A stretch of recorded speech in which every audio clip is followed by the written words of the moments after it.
시청자 여러분, JTBC 뉴스룸을 시작하겠습니다. 이제 대선까지는 엿새만이 남았고 사전투표는 당장 내일 시작됩니다.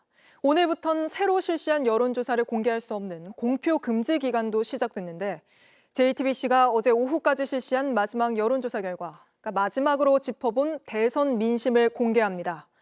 민주당 이재명 후보 48%, 국민의힘 김문수 후보 35%, 개혁신당 이준석 후보 12%로 집계됐습니다.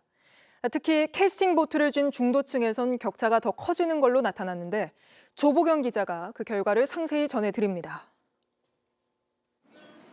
JTBC의 5차 여론조사 결과 응답자의 48%는 이재명 더불어민주당 후보에 투표하겠다고 답했습니다. 김문수 국민의힘 후보에 투표하겠다는 응답자는 35%, 이준석 개혁신당 후보는 12%였습니다. 중도층에선 이재명 후보가 53%, 김문수 후보가 25%, 이준석 후보가 16%로 나타났습니다. 지역별로 보면 서울에선 이재명 후보 43%, 김문수 후보 41%로 오차 범위 내에서 대등했고 보수세가 강한 대구 경북 지역에선 김 후보가 55%로 과반을 차지했습니다. 부산, 울산, 경남 응답자 중 45%는 김 후보를 선택했지만 이 후보도 38%를 얻어 오차 범위 내였습니다. 주요 후보 3명만을 대상으로 한 3자 가상 대결 추이를 살펴보면 이재명 후보는 줄곧 절반 가까운 지지세를 유지해 48%를 기록했습니다. 김문수 후보는 34%였고 이준석 후보는 14%를 기록했습니다. 이달 초 조사와 비교해 이 후보는 변동이 없는 반면 김 후보와 이준석 후보는 각각 6%포인트씩 오른 걸로 나타났습니다. 한편 투표 의사를 묻는 질문에는 88%가 반드시 투표하겠다고 대답했습니다. 지난번 조사 때보다 5%포인트 오른 것으로 선거일이 다가오면서 지지층이 결집하는 모습입니다. 투표 시기와 관련해선 60%가 선거 당일에, 38%는 사전투표일에 투표하겠다고 했습니다. 다만 사전투표를 하겠다는 사람들이 이재명 후보 지지자 중에서는 58%로 더 많은 반면 김문수 후보 지지층에선 12%로 차이를 보였습니다. JTBC 조보경입니다. 개혁신당 이준석 후보가 마지막 TV토론에서 한 발언으로 거센 비판을 받고 있습니다. 시민단체들은 잇따라 명백한 언어 성폭력이라며 후보직 사퇴하라고 잇따라 성명을 냈고 민주당은 물론 국민의힘도 부적절한 발언이었다고 비판했습니다. 유한울 기자입니다. 문제의 발언은 이준석 개혁신당 대선 후보가 여성 혐오에 대해 질문하는 과정에서 나왔습니다. 만약에 어떤 사람이 여성에 대해 가지고 얘기할 때 여성의 그러면 이거는 여성 혐오에 해당합니까? 아닙니까? 그건 답변하지 않겠습니다.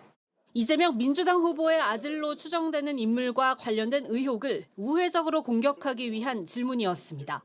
그냥 안타깝다 이 정도 하겠습니다.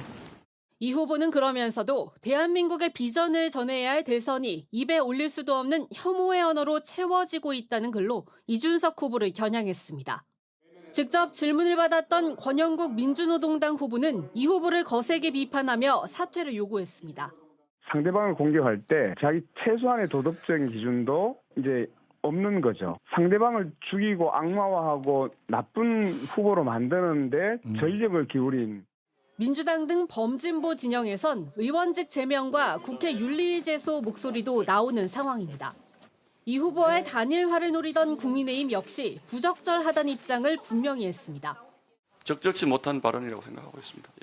여성 시민단체 등은 이 후보의 발언을 명백한 언어적 성폭력으로 규정했고 공직선거법, 정보통신망법 위반 등의 혐의로 이 후보에 대한 고발도 잇따르고 있습니다. JTBC 유한울입니다. 네, 계속해서 김건희 여사 측이 받은 샤넬백 수사 소식입니다. 검찰이 김 여사의 수행비서가 문제의 샤넬백들을 다른 제품으로 교환할 때 동행했던 여성의 자택 등을 압수수색했습니다. 이 여성은 김 여사의 지인이면서 대통령실 관저공사에 참여했던 업체 21g을 운영하는 대표의 부인입니다. 먼저 양빈현 기자입니다. 윤석열 전 대통령 당선 이후 통일교 측이 김건희 여사 선물이라며 건넨 샤넬백은 최소 2개로 파악됩니다. 각각 800만 원대, 1,200만 원대 상품으로 합치면 2천만 원이 넘습니다. 당시 샤넬백을 받은 건진법사는 김 여사 수행비서인 유경옥 씨에게 전달했습니다. 유 씨는 김 여사에게 전달하지 않고 두 상품 모두 교환한 후 건진법사에게 돌려줬다는 입장입니다. 건진법사 지시로 유 씨가 약 300만 원 웃돈을 얹어 여러 상품으로 바꿨다는 겁니다. 최근 검찰은 두 번째 교환 당시 매장에 따라간 한 여성을 확인하고 수사선상에 올렸습니다. 유 씨는 이 여성이 샤넬 최우수 고객이어서 같이 가달라고 했다고 검찰에 진술했습니다.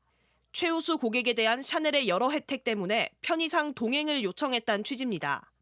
혹시라도 내방하셔서 뭔가 직원분과 따로 소통하는 고객님들께서는 이제 그런 부분을 문의하실 수는 있지만 일반적으로는 진행하고 있지는 않습니다. 이른바 샤넬 VVIP라는 이 여성, 인테리어 업체 21g 대표의 부인입니다.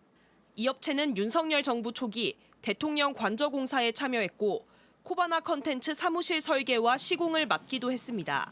업체 대표는 김 여사 국민대 디자인 전문대학원 동문으로 김 여사의 오랜 지인입니다. 이들 모두 70년대생 동년배로 검찰은 친분이 깊다고 보고 있습니다. 특히 검찰이 최근 21g 대표 자택 등을 압수수색한 사실도 취재 결과 확인됐습니다. 김 여사 수행비서와 김 여사 지인이 함께 샤넬백을 교환하러 간 걸 포착한 검찰은 샤넬 가방 등이 이곳에 있을 가능성이 있다고 판단한 겁니다. 하지만 자택 압수수색 당시 샤넬 가방 등은 발견되지 않았습니다. 취재진은 지난주부터 압수수색 등에 대한 입장을 묻기 위해 해당 업체 측에 여러 차례 연락했지만 답을 받지 못했습니다. 6천만 원대 그라프 다이아 목걸이와 2천만 원대 샤넬 가방 행방 등을 추적하는 검찰.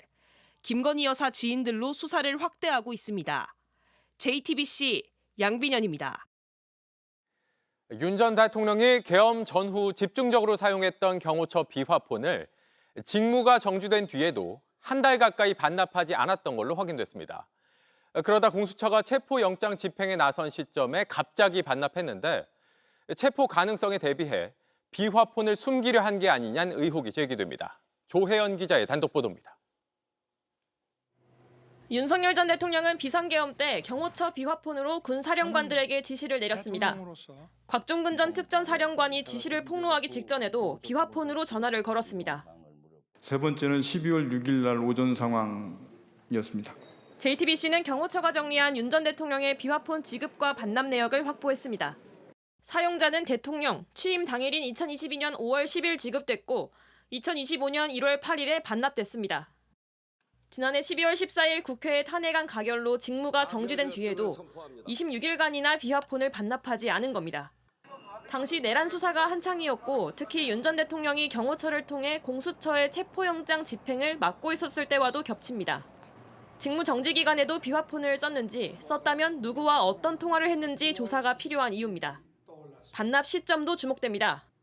공수처는 지난 1월 3일 2일차 체포영장 집행이 무산되자 경찰과 함께 더욱 강력한 체포 계획을 세웠습니다.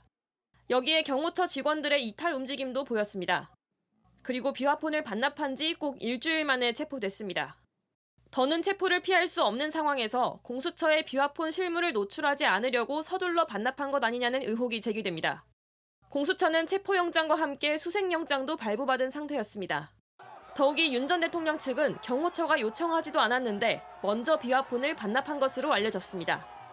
이에 대해 경호처 관계자는 직무 정지는 됐어도 현직 대통령 신분이었던 만큼 법령과 규정상 비화폰 제공에는 문제가 없었다고 설명했습니다. JTBC 조혜연입니다. JTBC 뉴스를 시청해 주셔서 고맙습니다. 저희는 저녁 6시 30분 뉴스룸에서 뵙겠습니다.